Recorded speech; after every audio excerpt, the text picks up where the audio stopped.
Assalamualaikum warahmatullahi wabarakatuh. Perkenalkan, nama saya Yulianingsi dengan NIM 2181214109 dari Prodi Akuntansi Angkatan 2021, Fakultas Ekonomi Universitas Negeri Yogyakarta. Pada kesempatan ini, saya akan menjelaskan mengenai dua topik pokok pembahasan. Yang pertama, administrasi etimologi, dan yang kedua, lingkungan organisasi. Yang pertama, mengenai pembahasan administrasi etimologi. Pengertian administrasi dibagi menjadi dua. Administrasi secara sempit merupakan kegiatan yang meliputi cara mencatat, surat menyurat, ketik mengetik, dan yang bersifat ketatausahaan. Sedangkan administrasi secara luas adalah kegiatan kerjasama yang dilakukan oleh sekelompok orang berdasarkan pembagian kerja yang sudah ditentukan pada struktur. Administrasi secara etimologi dibagi menjadi 6, yaitu administratio adalah sebuah organisasinya, administer adalah kegiatan yang dilakukan oleh pemilik atau majikan, sedangkan administrare atau tata usaha yang meliputi mendokumentasi, korespondensi, pembuatan, registrasi, dan kalkulasi. Sedangkan administro atau yang biasa disebut dengan manajemen dengan konsep mengatur, memimpin dalam organisasi. Administrator adalah orang yang menjalankan organisasi, sedangkan owner adalah pemilik atau majikan dari organisasi tersebut. Konsep administrasi menurut James Huta-Barata dibagi menjadi 3. Yang pertama, administrasi sebagai proses. Yang kedua, administrasi sebagai institusi atau lembaga. Dan yang ketiga, administrasi sebagai tugas atau rangkaian kegiatan. Keseluruhan proses terdapat 3. Yang pertama, thinking process, seperti strategi, kebijakan, manajer. Yang kedua, operational process, seperti substantif, operatif, pokok, berkaitan langsung dengan pencapaian tujuan. Yang terakhir, auxiliary proses atau pelayanan. Pada pokok pembahasan mengenai administrasi etimologis terdapat analisis mengenai proses dan unsur-unsur institusi.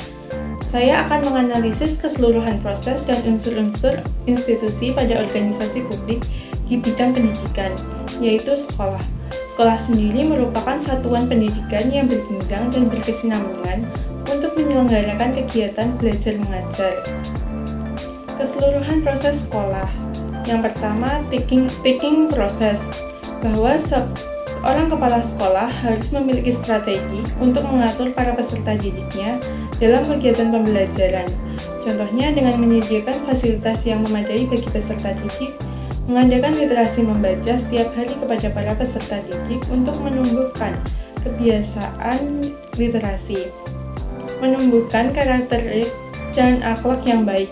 Kepala sekolah juga harus bisa membuat kebijakan-kebijakan baru untuk mewujudkan kualitas dan membentuk citra yang baik di kalangan masyarakat.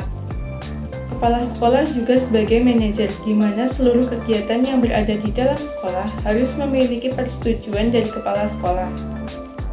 Unsur-unsur institusi. 1. Kepala sekolah sebagai administrator atau puncak pimpinan. Di sini kepala sekolah mempunyai tugas untuk bertanggung jawab dalam kegiatan pembelajaran, mengembangkan dan melaksanakan program pembelajaran dan kurikulum, melakukan pengawasan terhadap pendidikan dan tenaga pendidik, dan memberikan pembinaan terhadap seluruh warga sekolah. Yang kedua, manajer. Di sini sebagai wakil kepala sekolah, wakahumas, dan wakakurikulum, wakakesiswaan yang bertugas untuk membantu kepala sekolah dalam melaksanakan tugasnya. Yang ketiga, supervisor, yaitu kepala pendidikan. Yang keempat, guru sebagai WOK, bertugas untuk menjadi motivator bagi peserta didik, mengajar peserta didik dalam pembelajaran maupun melatih keterampilan kepada peserta didik, turut serta dalam merancang dan melaksanakan pembinaan kurikulum pembelajaran. Yang kelima, staf pada sekolah, yaitu staf tata usaha, yang mengurus administrasi ketenagakerjaan dan siswa, menyusun dan administrasi perlengkapan sekolah, dan pengelolaan surat masuk dan keluar. Yang kedua, pokok pembahasan mengenai Lingkungan organisasi. Lingkungan organisasi adalah semua elemen atau unsur yang terdapat di luar batas organisasi yang memberikan pengaruh langsung dan tidak langsung terhadap internal organisasi. Lingkungan eksternal mikro adalah lingkungan yang mempengaruhi organisasi secara langsung, seperti pemasok, pelanggan, pesaing. Dan lingkungan eksternal makro adalah lingkungan yang tidak mempengaruhi secara langsung suatu organisasi. Contohnya ekonomi, sosial budaya, dan demografis. Pada pokok pembahasan kedua mengenai lingkungan organisasi, terdapat analisis mengenai lingkungan organisasi. Di sini saya akan memilih lingkungan organisasi privat, yaitu perusahaan Erigo. Lingkungan eksternal mikro.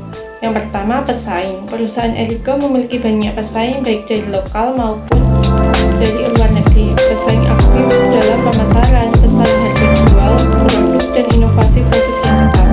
Untuk itu, Erigo memiliki banyak produk agar tetap bersaing dengan merek lokal lainnya. Yang kedua, pelanggan.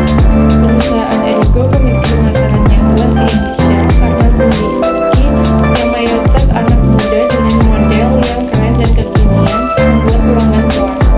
Yang ketiga, pemasok. Perusahaan ini memproduksi bahan baku yang berkualitas dan bahannya nyaman dipakai. Lingkungan eksternal makro. Yang pertama, ekonomi.